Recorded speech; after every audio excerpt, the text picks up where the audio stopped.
Hello students, आज के इस क्लास में हम लोग शुरुआत करने वाले हैं रिफ्लेक्शन ऑफ लाइट के बारे में।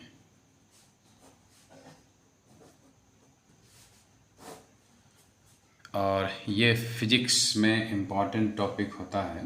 इसका बेसिक जो डेफिनेशन है उसको पहले सीखते हैं। The return of light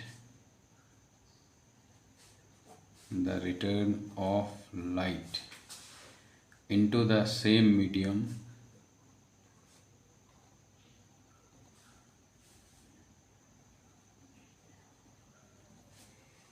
after striking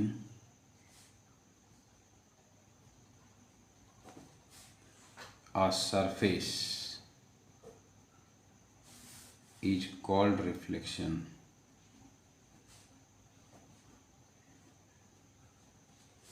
यहाँ पर इसका कॉन्सेप्ट जो है वो ये है कि मान लीजिए ये मिरर है या ओपेक सरफेस है, स्मूथ है, और लाइट रे अगर ऐसा पड़ रहा है तो वो सेम मीडियम में वापस लौट जाएगा। और मिरर की तुलना में अगर हम यहाँ 90 डिग्री पर नॉर्मल अगर ड्रॉ करते हैं तो ये जो एंगल ऑफ इंसिडेंस है और ये जो एंगल ऑफ रिफ्लेक्शन, ये दोनों बराबर होता है। अब यहाँ पर समझना ये ज़रूरी है कि कितने प्रकार का रिफ्लेक्शंस हो सकता है, टाइप्स ऑफ रिफ्लेक्शंस।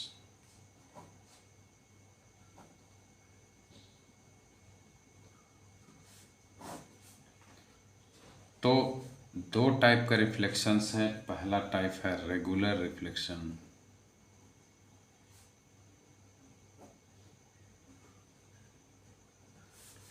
और रेगुलर रिफ्लेक्शन में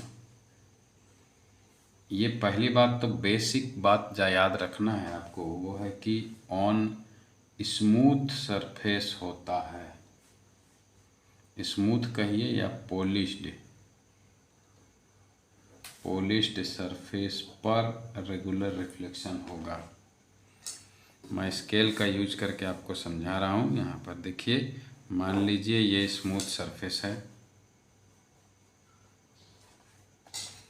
और पैरेलल बीम ऑफ लाइट अगर ऐसा गिर रहा हो, इंसिडेंट मतलब फॉलिंग रे ऑफ लाइट, तो कहा जा रहा है कि सेम उसी तरह से ये भी पैरेलल वापस लौटेगा उसी मीडियम में। तो इस टाइप का रिफ्लेक्शन जो है वो रेगुलर में आता है। दूसरा टाइप का रिफ्लेक्शन को भी देखिए, वो है डिफ्यूज्ड रिफ्लेक्शन या इरेगुलर रिफ्लेक्शन। इरेगुलर या दूसरा वर्ड यूज होगा डिफ्यूज रिफ्लेक्शन।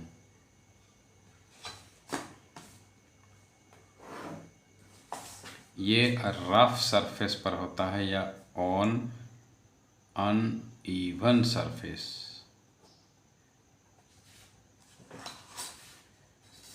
मान लीजिए सरफेस उबड़ खाबड़ है तो ठीक है, रे ऑफ लाइट पैरेलल आ रहा है, आ सकता है बीम ऑफ लाइट। जब एक से ज़्यादा रेस हो तब उसको बीम ऑफ लाइट कहते हैं। तो कुछ मान लीजिए ये वाला रे इधर गया तो ये वाला रे इधर वापस लौटा, तो कुछ उधर जा रहा है, मतलब रिफ्लेक्ट होके जो रेस निकल रहे हैं वो पैरेलल नहीं है, क्योंकि ये जो सरफेस है वो इरेगुलर सरफेस है। इसलिए इस टाइप का रिफ्लेक्शन को इरेगुलर या डिफ्यूज्ड रिफ्लेक्शंस कहा गया है। आगे समझते हैं कुछ टर्म्स जो हैं related to reflections.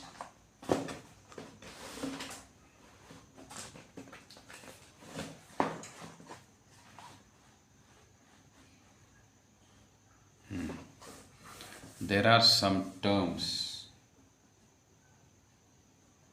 related to reflections.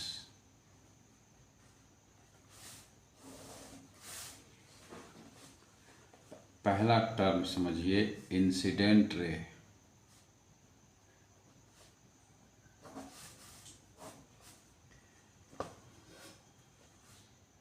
मतलब लाइट रे स्ट्राइकिंग और रिफ्लेक्टिंग सरफेस।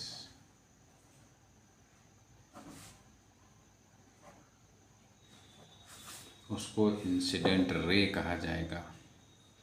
समझने के लिए मान लीजिए कि यह सरफेस है और ये लाइट गिर रहा है, तो ये जो होगा वो है इंसिडेंट रे,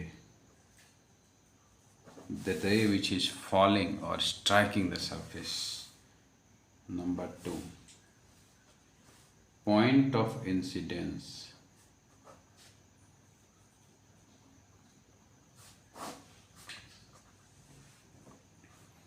तो पॉइंट ऑफ इंसिडेंस के बारे में कहता है द पॉइंट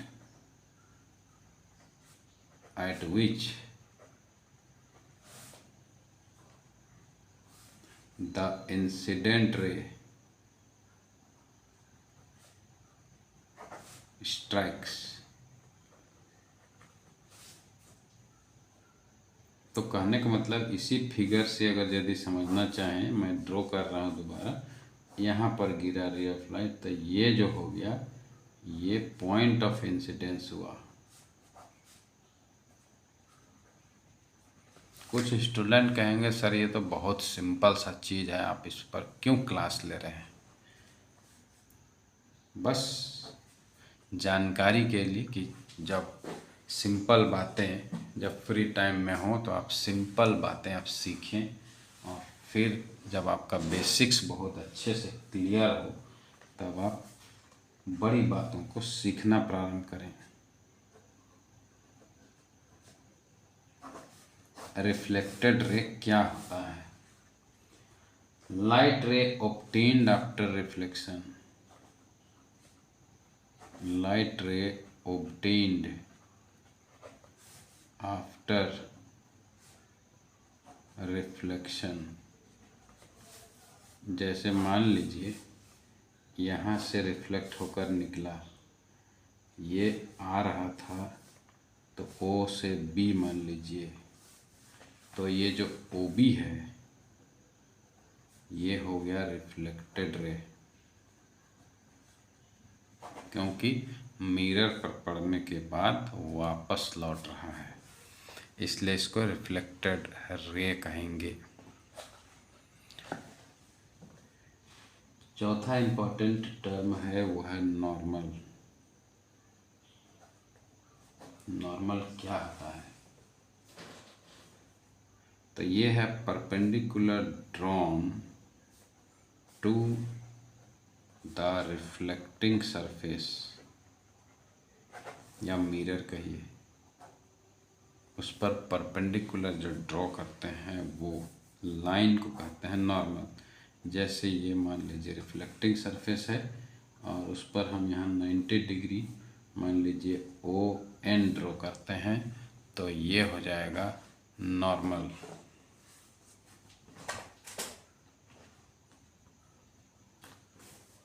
तो इसीलिए ON है नॉर्मल। अब आगे बढ़ते हैं। पांचवा टर्म क्या है हमारे पास?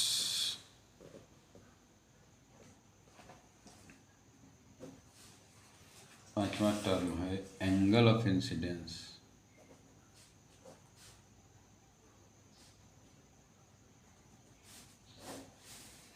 एंगल ऑफ इंसिडेंस, तो यहाँ पर याद रखना होगा कि angle between normal and the incident ray। Incident ray और नॉर्मल के बीच में जो एंगल बनेगा, जैसे कि मान लीजिए ये सरफेस है और इधर से रे आ रहा है इंसिडेंट रे, और ये जो नॉर्मल हम ड्रॉ करते हैं,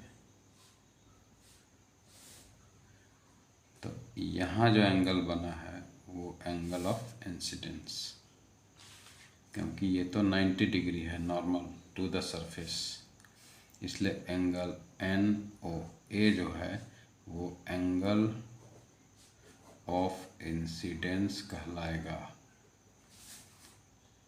आइए जानते हैं अगला point, angle of reflection.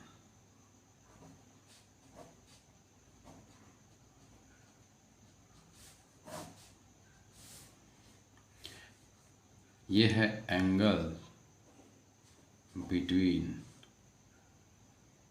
Normal and reflected ray के बीच का एंगल। जैसे ये सरफेस है, ये नॉर्मल रहा और ये वापस जा रहा है रिफ्लेक्टेड रे, तो ये एंगल ऑफ रिफ्लेक्शन कहलाएगा। इसलिए एंगल NOB जो है वो एंगल ऑफ रिफ्लेक्शन कहलाएगा। आइए जानते हैं, एक टॉपिक तो टर्म तो सिंपल है लेकिन कंफ्यूज करता है कभी कभी, वो है plane of incidence.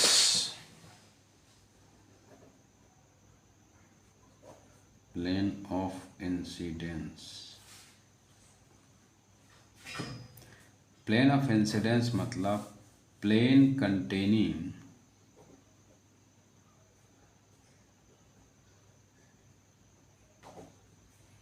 containing incident ray and the normal।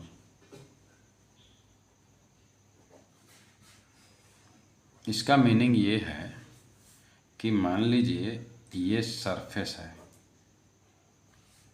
और यहाँ पर नॉर्मल है, ये रहा इंसिडेंट रे जा रहा है, ये है नॉर्मल, तो ये इलाका जो है ये कहलाएगा प्लेन ऑफ इंसिडेंस। उसी प्रकार प्लेन ऑफ रिफ्लेक्शन भी है कि plane containing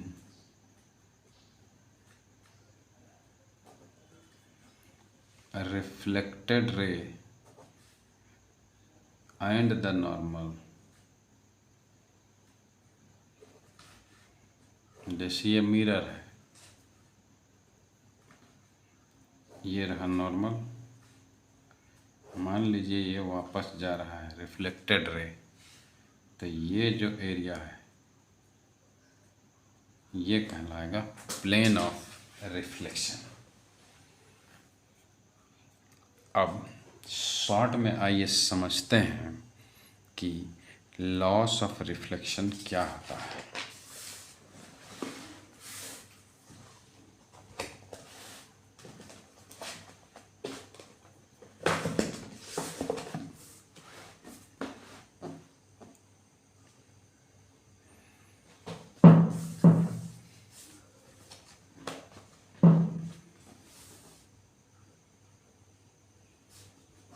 loss of reflection, यहाँ पर आसानी से समझा जा सकता है। डायग्राम को देखिए, मान लीजिए ये हमने मिरर ड्रॉ किया और ये रहा नॉर्मल,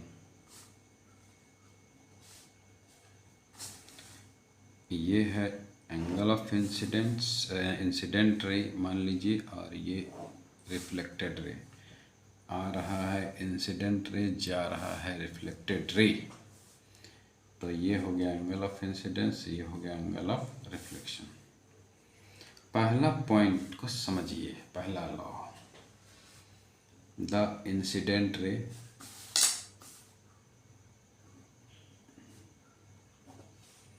मतलब ये वाला रे, मान के चलिए ओ लिखते हैं, तो ए ओ जो है, उसके बाद समझिए the reflected ray,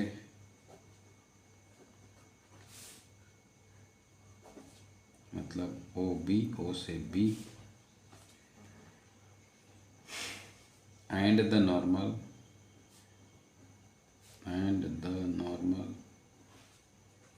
at a point of incidence,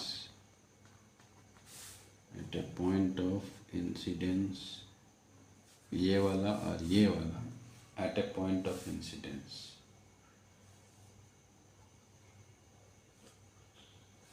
lie in the same plane,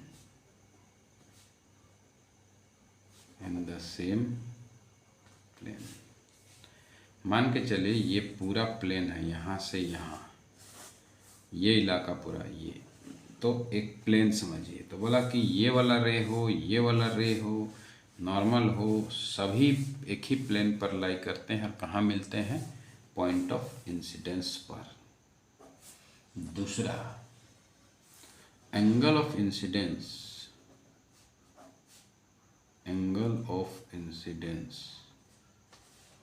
is equal to the angle of reflection। मतलब इसका जो मेजरमेंट है, मेजरमेंट ऑफ एंगल I और मेजरमेंट ऑफ एंगल R, ये हमेशा बराबर होता है। और ये याद रखिएगा कि जब काउंट किया जाता है तो नॉर्मल से काउंट करते हैं। जैसे मान लीजिए आपको हम यहाँ पर पूछें अगर कि एक सरफेस है और इंसिडेंट रे ऑफ लाइट ठीक ऐसा गिर रहा हो और 90 डिग्री यहाँ एंगल बन रहा हो टू द सरफेस, तो इस फिगर के हिसाब से एंगल आई जो बनेगा वो 0 डिग्री होगा, क्योंकि एंगल का जो मेजरमेंट है वो नॉर्मल से काउंट होता है। मतलब नॉर्मल को 0 डिग्री मानते हैं, तो अगर 0 डिग्री इसको मानते हैं तो उसी पर है, इसलिए 0 डिग्री। तो एंगल आर भी क्या होगा फिर, वो भी 0 डिग्री होगा। दूसरा चीज़ समझिए, मान लीजिए यहाँ पर मेंशन किया गया है कि आई जो है वो 30 डिग्री है, तब एंगल आई कितना निकालिएगा, तो 90, क्योंकि ये सीधा में आप ड्रॉ करेंगे नॉर्मल, तब जाके ये 90 हो रहा है, इधर भी, तो 30 + 60 कितना होगा, 90, इसलिए ये होगा 90 - 30 डिग्री, तब जा कर के 60 डिग्री आएगा। उसी प्रकार एंगल आर भी 60 डिग्री होगा, तो इसका वैल्यू है वो 60 डिग्री आएगा। तो इस प्रकार क्वेश्चंस बेसिक्स पूछे जाते हैं लॉस ऑफ रिफ्लेक्शन से रिलेटेड। तो ये बेसिक बात था जिसको आपके साथ हमने अभी डिस्कस किया, और इस छोटा सा वीडियो जो आपके साथ में अब शेयर किया आज, उसको देखने के लिए धन्यवाद। पसंद आए तो कमेंट करें, लाइक करें, सब्सक्राइब भी करें चैनल को, और ताकि आगे आपको ऐसा वीडियो मिलता रहे, और ज़रूरत की जो टॉपिक्स हैं साइंस से, मैथमेटिक्स से, उस पर मैं बनाते रहूं। धन्यवाद।